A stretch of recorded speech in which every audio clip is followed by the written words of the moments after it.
Good morning. সবাই কেমন আছো? আশা করছি সবাই ভালো আছো। আমরাও খুব ভালো আছি। আমাদের একটি নতুন ভিডিওতে সবাইকে অনেকখানি স্বাগত। আজ হচ্ছে রবিবার, সকাল এখন 9টা বাজে। ঘুম থেকে উঠে গিয়েছি 8:30টার দিকে। তারপর ফ্রেশ ট্রেশ হয়ে নিয়ে পর চা করে নিয়েছিলাম।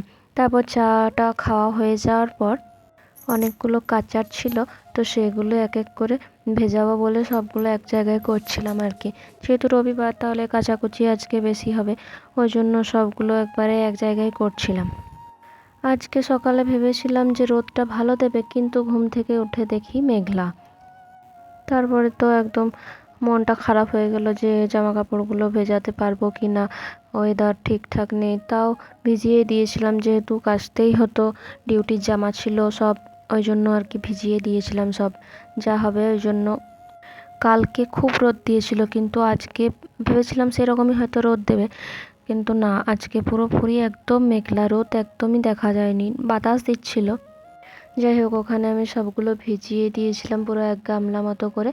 ভিজিয়ে দিয়ে পর আমি চলে এসেছিলাম একটু বিছানাটাকে তুলে নেওয়ার জন্য, বিছানাটাকে পরিষ্কার করে তারপর আমি বাকি কাজগুলো করব। চলো বিছানাটা তাড়াতাড়ি করে গুছিয়ে নিই।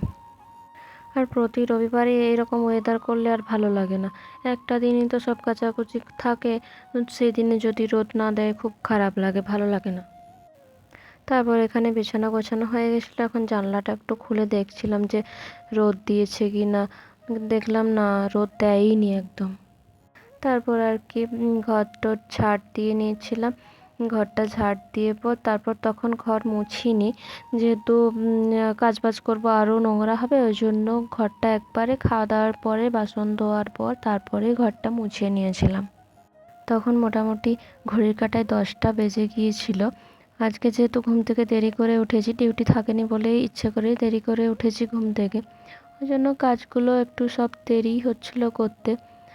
আর একটা দিনই তো ব্যাপার, দেরি হলেও কি আর করা যাবে। এখন চটপট করে ঝাড় দিয়ে নেব, তারপর কাচাকুচিগুলো করব। ভিডিওটা দেখতে থাকো শেষ পর্যন্ত। তারপর আমার বর চলে গেছিলো বাজারে, একেবারে জল নিয়ে আসবে। আর এদিকে জামা কাপড়গুলো কাচা হয়ে গেছিলো, তারপরে ছাদে মেলে দিতে এসেছিলাম। দেখতেই পাচ্ছ চারদিকটা কীরকম অবস্থা, কতগুলো জামা কাপড় মেলেছি, আর কিন্তু আকাশে একটুও রোদ থাকেনি। যাই হোক, হাওয়া দিচ্ছিল। এদিকে আমার বর বাজার থেকে খাসির মাংস নিয়ে এসেছিলো, তো সেটাও এখন রান্না করছিল। খাসির মাংস আমি একদমই পছন্দ করি না, তাও ও রান্না করেছিল একটু ভালো করে, ওই জন্য আমি খেয়েছিলাম। আমি বিয়ের আগের থেকেই খাসি মাংস খাই না। এখানে ঝাল ঝাল লাল লাল পুরো ঝোল একদম রেডি, ওই বানিয়েছিলাম। আর ওইদিকে আমি ভাতটা করে নিয়েছিলাম, তারপরও স্নান করে নিয়েছিল, আর আমি এদিকে খাবার বেড়ে দিয়েছিলাম।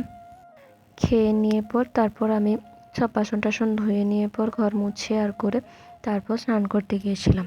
এদিকে আমার বর হচ্ছিল যে প্রিমিক্স একটা আইসক্রিম ছিল, ওইটাকেও বানাচ্ছিল। ফার্স্টে দুধ গরম করে নিয়ে পর তার সাথে ওই পাউডারটা মিক্সড করে দিয়েছিল,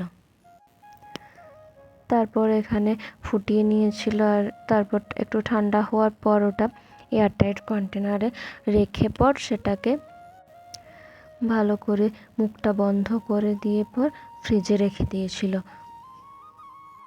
খুব শর্টকাটের মধ্যে এটা হয়ে গেল, খুব সুন্দর স্মেলটাও বেরোচ্ছিল। আর এক চামচ খেয়েও দেখেছিলাম, পুরো একদম দোকানে কেনার মতো আইসক্রিমই লাগছিল। তারপরও কন্টেনারে ভরে নিয়ে পর ফ্রিজের টেম্পারেচারটাকে কমিয়ে দিয়েছিল, আর তারপর ডিপ ফ্রিজের মধ্যে রেখে দিয়েছিল। আর কিছুক্ষণ পরই দেখছিলাম মেঘটা আরও অন্ধকার অন্ধকার লাগছিল, ওই জন্য ওকে বললাম জামা কাপড়গুলো তুলে নিয়ে আসতে। আর আমি এখানে বাইরে দাঁড়িয়েছিলাম, ও জামা কাপড়গুলো তুলে নিয়ে চলে এসেছিলো। ভালো করে জামা কাপড়গুলো শুকাতেও পায়নি, যেহেতু রোদ থাকেনি, ওই জন্য ভালো করে শুকাতেও পায়নি, কোনো রকম করে তুলে নিয়ে চলে আসতে হলো। যদি এবার বৃষ্টি নামিয়ে দেয়, ওই জন্য যেটুকু শুকিয়েছে ওটাই তাড়াতাড়ি করে নিয়ে চলে এলো। পুরো জামাগুলো ভালো করে শুকায়নি। আমি ওগুলো সব গুছিয়ে রাখছিলাম আর দেখছিলাম কোনগুলো ভেজা টেজা আছে, তো সেগুলো আবার আলাদা করে ঘরের মধ্যেই মেলতে হলো। আর কি করা যাবে, কিছু কিছু জিনিসগুলো শুকিয়ে গেছিলো, তো ওটাই আর কি। জামা কাপড় একবারে রোদে মেলে দেবো, পুরোপুরি শুকিয়ে যাবে, ভাঁজ করে রেখে দেবো, সেটাই ভালো লাগে। আবার মেলতে হলে খুব বিরক্ত লাগে। আর এখানে জানলার পর্দাটাও নতুন লাগিয়ে দিয়েছিলাম, যে পর্দাটা লাগানো ছিল তো সেটা রেখে দিয়েছিলাম। কিছুক্ষণ পরও আবার জিও মার্ট থেকে অর্ডার করেছিল কিছু, তো সেগুলো আনতে গিয়েছিল, এখন সেটা নিয়ে এসেছিলো। তো একটা জিনিস দেওয়া ছিল, এত কিছু কাচার জন্য আরও কটা ক্লিপ অর্ডার করেছিলাম। কাচতে গেলে ছাদে মেলতে গেলে অনেকগুলো ক্লিপ লাগে, ওই জন্য আরও বেশি করে ক্লিপ দেওয়ার জন্য ক্লিপগুলো আরও অর্ডার করেছিলাম। তো এটা হচ্ছে যে আগের দিনের ভিডিও। ও সন্ধেবেলা অফিস থেকে আসার সময় আমার জন্য কাচের চুড়ি নিয়ে এসেছিলো, আমি বলিনি কিন্তু ও নিজেই নিয়ে এসেছিলো। আগের বছর থেকেই আমার ইচ্ছে ছিল কাচের চুড়ি পরা, তো আগের বছর আর পাইনি, ওই জন্য ও এবছর নিজের থেকেই নিয়ে এসেছিলো। তারপর ওকে বললাম তাহলে পরিয়েই দাও চুড়িগুলো, ওই জন্য ও পরিয়ে দিচ্ছিল। কেমন লাগছে জানিও। আর এখানে আমি পরে ওকে দেখাচ্ছিলাম যে কেমন লাগছে বলো, সবগুলোই পরে নিয়েছিলাম 2 হাতে। তারপর সন্ধেবেলা ও হচ্ছে যে আবার সুজির গোলাপ জামুন বানানোর জন্য আমি ওকে সুজিটা ফার্স্টে সেদ্ধ করে দিয়েছিলাম, তারপর সেটাকে একটু গুঁড়ো দুধ দিয়ে ভালো করে মেখে নিয়ে গোল্লা মতো করে নিয়েছিল। আর এইদিকে আমি বানিয়ে নিয়েছিলাম চিনি শিরাটা, ও এদিকে ভেজে নিচ্ছিল এক এক করে, আর তারপর চিনি শিরার মধ্যে ফেলে দিচ্ছিল। আগের বার যেহেতু আমাদের ঠিকঠাক হয়নি, ওই জন্য আরেকবার আমরা ট্রাই করলাম, কিন্তু এবার খুবই সুন্দর হয়েছিল, একদম ঠিকঠাক হয়েছিল। জানি না আগের বার কেন এরকম হয়ে গেছিলো, তো আরেকবার ট্রাই করলাম সাহস নিয়ে যে দেখি এবার করে কি হয়। যাই হোক, এবার কিন্তু খুবই সুন্দর হয়েছিল। তারপর আবার 2টো পার্সেল এসেছিলো ফ্লিপকার্ট থেকে। ওর একটা প্যান্ট আগের দিন যেটা দেখালাম, ওই প্যান্টটা ওর বড় হচ্ছিলো বলে আর এক সাইজ ছোটো দিয়েছিল, তো ওই প্যান্টটাই এসেছিলো। তো আজকে আবার ওই প্যান্টটা এসেছিলো, কিন্তু ওই প্যান্টটাও ছোট হয়ে গেছে, আবার এটাও রিটার্ন করতে হবে মনে হচ্ছে।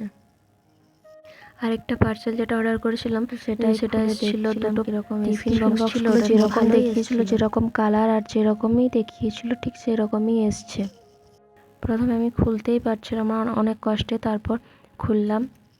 যাই হোক, প্যাকেটিংটা এমন করে করেছিল, এখন খুলে নিয়েছি। তো এটার মধ্যে একটা বড় বক্স ছিল আর ছোট ছোট করে 2টো আরও আলাদা আলাদা করে বক্স ছিল। তো কোয়ালিটি ভালোই, দামের তুলনায় কোয়ালিটি ভালোই, যেরকম দাম কোয়ালিটি ঠিকই আছে। আর এই যে হচ্ছে ছোট ছোট 2টো কন্টেনার ছিল, তো এগুলো ভালোই ছিল। আর তার সাথে ছিল 2টো চামচ। কালারগুলো সেমই এসছে, যেটা দেখিয়েছিল সেটাই এসছে। কালারগুলো ছবির থেকে রিয়েলি বেশি ভালো লাগছিল। যাই হোক, আরেকটা ছিল ওইটাও একই সেম, এটারও সেম, একটা বড় কন্টেনার আর 2টো ছোট ছোট আর 2টো করে চামচ, একই দুটোই। কেমন হয়েছে টিফিন বক্সগুলো জানাবে। আজকের ভিডিওটা এখানেই শেষ করছি। ভিডিওটা ভালো লেগে থাকলে লাইক, কমেন্ট আর চ্যানেলটাকে সাবস্ক্রাইব করে দেবেন। আর সবাই ভালো থাকবেন।